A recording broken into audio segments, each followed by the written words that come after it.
नमस्कार दोस्तों, देवभूमि उत्तराखंड लोक संस्कृति से जुड़ा हुआ चैनल HSM कुमाऊनी में आप लोगों का स्वागत है। तो आज हम आपके लिए एक ऐसी वीडियो ला रहे हैं जो इसमें कुछ ज़्यादा तो है नहीं, बस ऐसा ही है कि हम थोड़ा पहाड़ों के बारे में जानें, समझें और उसके बारे में परखें। तो अभी आपको सभी लोगों को पता है कि पहाड़ों में लगभग हर गांव ख़त्म हो चुके हैं। यानी कि गांव में न लोग हैं न मकान हैं, यानी कि वो टूटने की कगार में आ चुके हैं। तो अगर आप लोग कहीं भी रह रहे हो शहरों में, अगर आप महीने 2 महीने में या 6 महीने के बाद अगर गांव जाते हो तो उसकी जो बुनियाद बनी हुई है उनमें कोई दिक्कत नहीं आएगी, क्योंकि जब मकान छोड़ दिया जाता है तो उसमें दरारें आने शुरू हो जाते हैं। तो आप अपने पलायन को बचाना है। हमें सभी लोग जानते हैं कि रोज़गार की कमी है हमारे पहाड़ों में। तो रोज़गार और अपने बच्चों के भविष्य के लिए हम शहरों की तरफ हमने मुख कर रखा है। ऐसा भी ना करें कि आप हमेशा के लिए मुख मोड़ के आ जाएं। एक दिन वो मिट्टी हमें ज़रूर वापस बुलाएगी जिस मिट्टी में हमने जन्म लिया है। तो आप अपने बच्चों के भविष्य के साथ साथ अपना भी ध्यान दें और दुनिया की भीड़ भाड़ के साथ साथ एक बार 6 महीने में, 2 महीने में या 1 साल में आप अपने गांव ज़रूर जाएं। गांव में उन लोगों को आपका हमेशा से इंतज़ार रहता है जिन्होंने आपको इस काबिल बना दिया है कि आप आज अपने मन से हर कोई फैसला लेने लग गए हैं। यानी कि आपका शहरों में मकान बनाना, शहरों की तरफ आना, शहर कब जाना। कोई दिन ऐसा था कि जब आप उनसे पूछ के कोई काम करते थे, आज हमें हमसे पूछ के उन लोगों को काम करना पड़ रहा है। तो पहाड़ के उन बुजुर्गों का ख्याल रखें, क्योंकि पहाड़ की दशा बहुत ही बुरी हो चुकी है।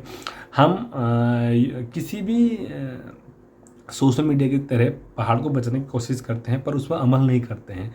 जितने भी हमारे लोग सोशल मीडिया में जुड़े हैं, हर कोई कोशिश पर लगा हुआ है। सबको बहुत बहुत प्रणाम है हमारा, लेकिन उस पर अमल भी करना बहुत ज़रूरी है। आप लोग जाएं पहाड़, देख के आएँ उसकी हालत कैसी है। हर एक महीने में आप हमसे भी कहते होंगे कि आप नहीं जाते। मैं हर 2-4 महीने में एक बार ज़रूर जाता हूँ, लेकिन आपको इन चीज़ों का ज़रूर ध्यान देना है, क्योंकि उन लोग ना अपने लिए चाय पत्ती तक नहीं ला पा रहे हैं। सड़कें तो आ गई हैं पहाड़ों में, लेकिन सड़कों का काम उतना ही है जितना तक वहाँ उनका आना होता है, क्योंकि वहाँ गाड़ियाँ भी ज़्यादा हो गई हैं पर लोग नहीं हैं उनमें सफ़र करने के लिए। एक्चुअली उनका किराया बढ़ेगा। उनकी पेंशन कितनी आती होगी? मुश्किल 2,000-3,000 उनको पूरा महीना 6 महीने में तक वो चलाना होता है। क्योंकि आप लोगों को पता है कि पहाड़ों में खेती बाड़ी भी ख़त्म हो चुकी है, क्योंकि वहाँ करने वाला ही कोई नहीं है। हाँ, क्योंकि उनको बचाने के बहुत साधन हैं अगर आप लोग ये मुहिम चलाएं बचाने के लिए, है ना। और हमारी सरकार से हम सरकारी नौकरी की उम्मीद भी नहीं कर सकते हैं। तो आपको ये भी पता है, देश विदेश में रहने वाले सभी लोगों से हाथ जोड़ के प्रार्थना है कि आप ज़रूर अपने पहाड़ों में जाएं और पहाड़ों के उन मकानों को, उन खूबसूरत पहाड़ों की जहाँ हमारे बुजुर्गों के बनाए मकान हैं, जहाँ बुजुर्ग के मकान की दीवार हैं, उनको आप प्लीज़ उनको नष्ट ना करें। आप देख सकते हैं उन पहाड़ों के मकानों को, कुछ आपको पिक्चर दिखाते हैं पहाड़ों के, कुछ खंडर हो चुके हैं, कुछ हैं अभी बचे हुए। तो ऐसे, और जिन गाँव की हमने बचपन में सुना था कि अल्मोड़ा ज़िला, टिहरी ज़िला या पिथौरागढ़ ज़िला, इन ज़िलों में कोई गांव ऐसे थे जहां की आबादी 5,000-6,000 थी और आज उन गांव में 5 लोग नहीं हैं। आप देख सकते हो कि 5, जहां 500 5,000 लोग रहते होंगे, वो गांव कैसा होगा। तो आज उसकी बड़े अभी गांव गया था, ये चीज़ें बहुत सुनने को मिली थी, देखने को मिली थी। तो इसीलिए इस बात के लिए हम आपसे कह रहे हैं, है ना। बड़ी बड़ी महलें, बड़े बड़े मकान हम यहाँ बना सकते हैं पर अपनी मिट्टी के साथ खिलवाड़ नहीं कर सकते हैं। तो आप अपनी मिट्टी के साथ जुड़ें, अपने मिट्टी के साथ हमेशा से बने रहें, है ना। और अपने भाषा बोली बोलने में भी ना हिचकिचाएं। मैंने ये भी देखा है शहरों की तरफ लोग अपने भाषा बोलने के लिए हिचकिचाते हैं, क्योंकि हमारी मिट्टी, हमारा प्यार, हमारी भाषा, हमारी बोली, हमारा पानी।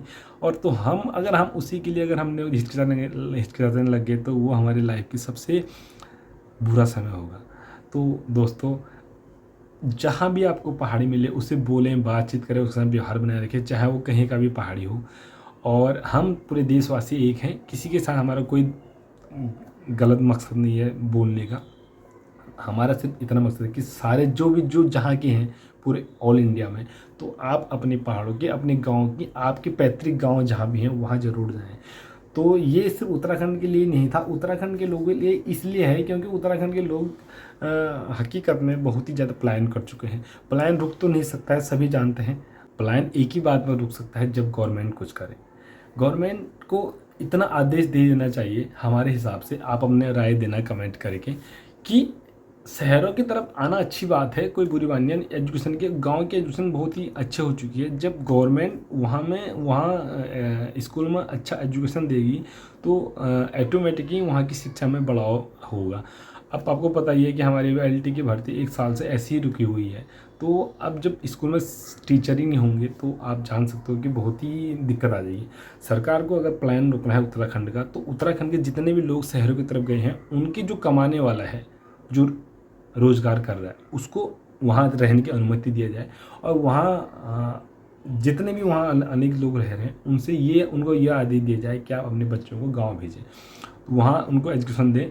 और गांव के हर सरकारी स्कूल आज मॉडर्न स्कूल बन चुके हैं, आप लोगों को पता ही होगा। गांव के हर प्राइवेट स्कूल में एजुकेशन बहुत हाई लेवल में चलती है, जहाँ प्रोजेक्टर के तहत पढ़ाया जाता है। तो ये चीज़ मैं खुद देख के आया हूँ। तो ऐसा नहीं है कि एजुकेशन नहीं है और यहाँ की एजुकेशन और वहाँ की एजुकेशन में कोई फ़र्क नहीं है। इसमें कोई दिक्कत नहीं है। आप बच्चों के भविष्य के लिए, अपने भविष्य के लिए, अपने देश के किसी भी बच्चे से खिलवाड़ नहीं कर सकते हैं। तो ठीक है, हमारे बच्चे बड़े होने लग गए हैं और सभी दोस्तों से मेरा एक और अनुरोध है, आप अपने बच्चों को एजुकेशन के साथ ज़बरदस्ती ना करवाएं। एजुकेशन उनको उतनी ही दें जितना वो लेना चाहते हैं। ज़बरदस्ती अगर बच्चा साइंस लेना नहीं चाहता है तो उसको ज़बरदस्ती साइंस साइड में ना घुसाएं। अगर वो आर्ट लेना नहीं चाहता तो उसको आर्ट में लाइन में ना घुसाएं। अगर वो कॉमर्स लेना नहीं चाहता तो उसको कॉमर्स लाइन में ना घुसाएं। जो उसकी इच्छा है उसी पे कराया जाए और इसीलिए हमारी नई शिक्षा नीति बनी है। तो इसलिए आप लोगों से अनुरोध है कि आप, मेरा ज़्यादा कुछ कहने का मतलब नहीं था, बस आप लोगों से मेरा थोड़ा सा प्रेम और प्यार बना रहे। आप लोग हमारे चैनल के साथ जुड़े रहे। हम उत्तराखंड संस्कृति से ज़्यादा जुड़ा हुआ चैनल है हमारा। सकता है अगर केंद्र अगर हमसे बड़ा है तो हम स्टेट उसके लेवल का थोड़ा काम तो कर सकते हैं। तो अगर अगर सरकार देती है तो शायद ही हमारे स्कूल, गांव के स्कूल बच सकते हैं। नहीं तो स्कूल में जो गांव के हर 2 किलोमीटर में स्कूल खुले थे आज बंद हो चुके हैं, उनमें है ही नहीं बच्चे पढ़ने वाले। बहुत ही कम लोग रह गए हैं जो बिल्कुल रोज़गार नहीं कर पा रहे हैं शहरों की तरफ। जिन्होंने कोरोना की मार खा के गाँव गए वही लोग गाँव में हैं और लोग कोई भी नहीं गाँव में। तो दोस्तों, अगर वीडियो आप में कोई भूल चूक है तो उसे माफ़ करना। और हमारा संदेश किसी के लिए कुछ भी नहीं है, हम बस अपने पहाड़ी लोगों से कहना चाहते हैं कि आप अपने पहाड़ को बचाएं। मेरा एक दूसरा चैनल है DC family with full HD, उसमें मैं लोगों का इंटरव्यू करता हूँ और उनमें नई थीम दी है आपकी आवाज़ अपनों तक। यानी कि आपके लिए अपनी लाइफ में जितनी समस्याओं का सामने किया है वो आप हमारे साथ शेयर करके अपने दोस्तों के साथ पहुंचा सकते हैं। तो ये हम एक बहुत बढ़िया इसको लेवल पर आने की कोशिश कर रहे हैं। अगर आप लोगों का साथ मिले, नया चैनल है, इसको सब्सक्राइब लाइक ज़रूर करें। और आप लोग से अनुरोध है कि आप जिसको भी अपनी फैमिली के बारे में, अपने बारे में कोई भी हमसे किसी भी प्रकार का व्यक्ति हैं, चाहे वो सिंगर हो, चाहे वो इंस्टाग्राम वाला हो, चाहे नॉर्मल परिवार से हो, जिसको भी यूट्यूब पर आने का मन हो तो आप हमसे जुड़ें। और हमसे जुड़ने के लिए आप हमसे कमेंट कर दें, हम आपके कमेंट का पूरा उसका जवाब देंगे। तो दोस्तों नमस्ते, फिर मिलते हैं। जय देव उत्तराखंड।